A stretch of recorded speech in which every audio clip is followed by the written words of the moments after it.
Hello बच्चों, नमस्कार। मैं रमोद कुमार आप सभी का राजधानी कोचिंग सेंटर अशोक राजपथ पटना में स्वागत है। हम लोगों के लिए मैं एक लेके आया हूँ बिहार प्राथमिक विद्यालय प्रधान शिक्षक भर्ती परीक्षा 2024। उसके लिए वैकेंसी नोटिफिकेशन आ चुका है, फॉर्म भी भरा रहा है। उसमें बायोलॉजी की तैयारी कैसे करें, आपको कितना बायोलॉजी पढ़ना है जिसके कारण से आपको जो है एग्जाम में कोई दिक्कत नहीं होगा, कितना पढ़ेंगे, कैसे पढ़ेंगे, उस सिलेबस की हम चर्चा करते हैं। किसकी? तो बायोलॉजी का हम चर्चा कर रहे हैं। ठीक है, अब आप देखो बायोलॉजी में हम लोग क्या क्या पढ़ेंगे, इस पर थोड़ा सा ध्यान देते हैं। तो सबसे पहले इसमें हम लोग देखते हैं सेल। सेल ये आपको कोशिका, कोशिका पढ़ेंगे। कोशिका में जो भी होता है plant cell, animal cell. Plant cell में जितने भी पार्ट्स होते हैं, गोल्गी बॉडी, न्यूक्लियस, माइटोकॉन्ड्रिया, उसके बाद सेंट्रोएथी होगा, इंडोप्लाज्मिक रेटिकुलम, ये सब होगा, सेल वाल होगा। और एनिमल सेल में mitochondria, Golgi body, nucleus, lysosome, centrosome होगा। ये सब हम लोग सेल के अंतर्गत पढ़ेंगे, वो चाहे प्लांट सेल हो या एनिमल सेल हो। ये दोनों में हम लोग पढ़ेंगे। जो कॉमन चीजें हैं दोनों में कॉमन काम है, जो अलग अलग है उसका अलग अलग डिफरेंस है। इसी में हम लोग सेल डिवीजन भी पढ़ते हैं। उसके बाद आता है digestive system. Digestive system system ये हो गया पाचन तंत्र। पाचन तंत्र, पाचन तंत्र के अंतर्गत मनुष्य में जो भोजन पचाने की जो क्रिया होती है, मुंह से शुरू होती है और छोटी आंत में जाके खत्म होती है। तो कौन प्रोटीन कहाँ पचता है, कार्बोहाइड्रेट कहाँ पचता है, फैट कहाँ पचता है, ये सभी का हम लोग क्या करेंगे, ये स्टडी करेंगे कि पाचन की क्रिया कैसे होगी, कहाँ कहाँ कौन कौन एंजाइम सीक्रेट होगा। ठीक है, उसके बाद आता है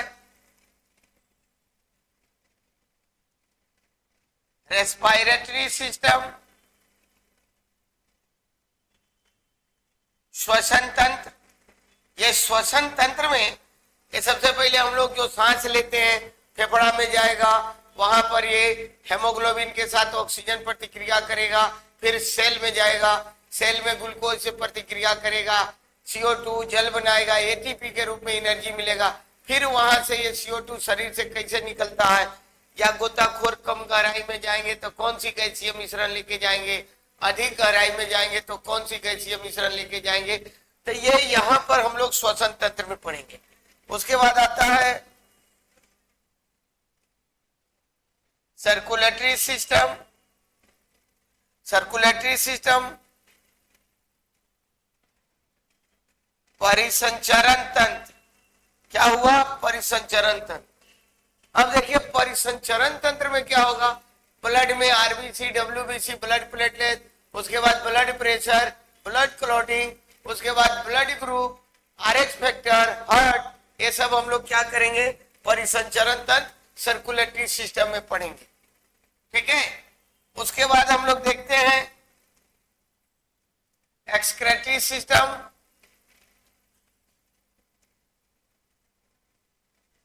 एक्सक्रेटरी सिस्टम ये हो गया उत्सर्जन तंत्र।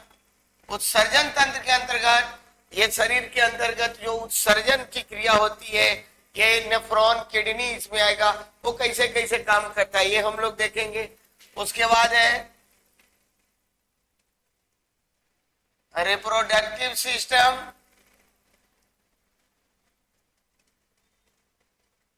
प्रजनन तंत्र, इसमें सेक्सुअल और एसेक्सुअल दोनों रिप्रोडक्शन आएंगे। एसेक्सुअल क्या होता है, सेक्सुअल क्या होता है, मनुष्य में क्या होता है, एक कोशिकीय जीवों में कैसे रिप्रोडक्शन की क्रिया होती है, तो ये चीज हम लोग ये प्रजनन तंत्र में देखेंगे। उसके बाद है नर्वस सिस्टम। नर्वस सिस्टम ये हो गया तंत्रिका तंत्र। क्या हो गया? तंत्रिका तंत्र। तो नर्वस सिस्टम में सबसे पहले क्या है कि ये नर्व जो है, सेंसरी नर्व, मोटर नर्व क्या होंगे, यहीं पर हम लोग न्यूरॉन पढ़ लेंगे। उसके बाद ब्रेन का जो पार्ट होते हैं, central nervous system, CNS, PNS, ANS, ठीक है, ये सब यहाँ पर हम लोग पढ़ेंगे। ठीक है, उसके बाद आएगा आपका ये स्केलेटल सिस्टम। स्केलेटल सिस्टम, कंकाल तंत्र,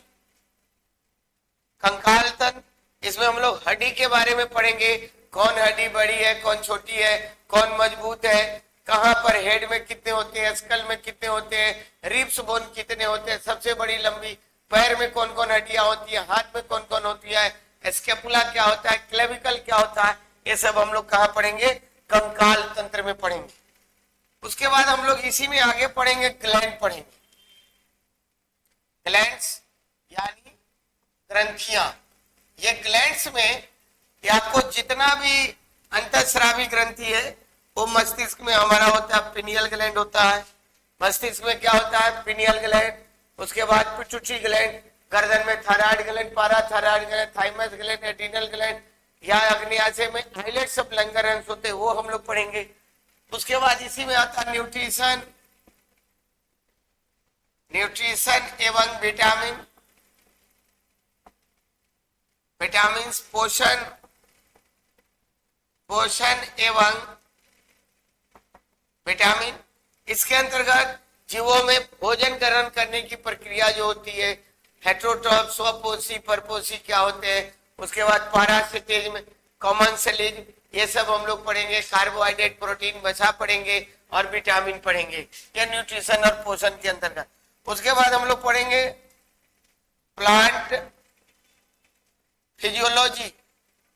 प्लांट फिजियोलॉजी में पादप आकारिकी, पादप आकारिकी में हम लोग पढ़ेंगे रूट, स्टेम, जड़, तना, पत्ती, फूल, फल, परागन, प्रकाश संश्लेषण, पादप समूह, पादप हार्मोन, ये सब कहाँ आता है, प्लांट फिजियोलॉजी में। उसके बाद पढ़ेंगे जेनेटिक्स। जेनेटिक्स ये आनुवांशिकी, आनुवांशिकी के अंतर्गत जीवों का करेक्टर कैसे जाता है मदर फादर में, या मेंडल ने जो प्रयोग किया था मटर का मोनोहाइब्रिड और डाई हाइब्रिड क्रॉस, हम लोग यहाँ पर पढ़ेंगे। मोनोहाइब्रिड में एक करेक्टर को लिया और डाई हाइब्रिड में उन्होंने डबल लक्षण को लेके चला, तो जेनेटिक्स में पढ़ेंगे। उसके बाद हम लोग पढ़ेंगे इकोलॉजी, ये आपको हो गया पारिस्थितिकी। पारिस्थितिकी में जैविक कारक, अजैविक कारक, उपभोक्ता, उत्पादक उपभोक्ता, प्राथमिक उपभोक्ता, द्वितीयक उपभोक्ता, तृतीयक उपभोक्ता। उसके बाद अब घटक, फिर इसमें हम लोग पढ़ेंगे आहार जाल, आहार श्रृंखला, ये सब हम लोग क्या पढ़ेंगे, इकोलॉजी में पढ़ेंगे, पारिस्थितिकी के अंतर्गत पढ़ेंगे। उसके बाद आता है इवोल्यूशन। इवोल्यूशन, इवोल्यूशन यानी उद्विकास। उद्विकास के अंतर्गत हम लोग पढ़ेंगे जीवों का उद्विकास कैसे हुआ, उत्पत्ति कैसे हुआ, इसमें लेमार का नियम पढ़ेंगे। एआई ओपरिंग जो बुक लिखा वो पढ़ेंगे। चार्ल्स का नियम पढ़ेंगे और चार्ल्स डार्विन का नियम पढ़ेंगे, और उसमें हम लोग देखेंगे कि जीवों का क्रमागत विकास किस तरह से हुआ, तो ये हम लोग इसमें पढ़ेंगे इवोल्यूशन। उसके बाद हम लोग पढ़ेंगे टिश्यू। टिश्यू यानी उत्तक, और उत्तक के अंतर्गत जितना है प्लांट टिश्यू, एनिमल टिश्यू, सब हम लोग पढ़ेंगे। प्लांट टिश्यू और एनिमल टिश्यू दोनों पढ़ेंगे।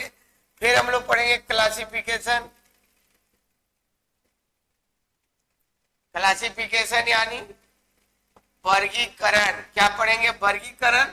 और वर्गीकरण के अंतर्गत जीव का जो वर्गीकरण होता है, विकेटर का 5 जो वर्गीकरण होता है, Monera, protista, Plantae, Animalia, fungi, और ये आपको कैरोलस लिनियस का जो 14 गो वर्गीकरण है, 9 गो नन कॉर्डेटा और 5 गो कॉर्डेटा, यानी 9 गो बिना रीढ़ वाले और 5 गो बिना 5 गो रीढ़ वाले, 9, 5, 14 गो जो है हम लोग ये क्लासिफिकेशन पढ़ेंगे। तो इतना हम लोग बायोलॉजी में पढ़ेंगे, और इतना पढ़ने के बाद हम लोगों का एक भी सवाल बीपीएससी का जो प्रधान शिक्षक प्राथमिक आया है उससे नहीं छूटेगा, सब इसी के अंदर में आते हैं। Thank you, bye.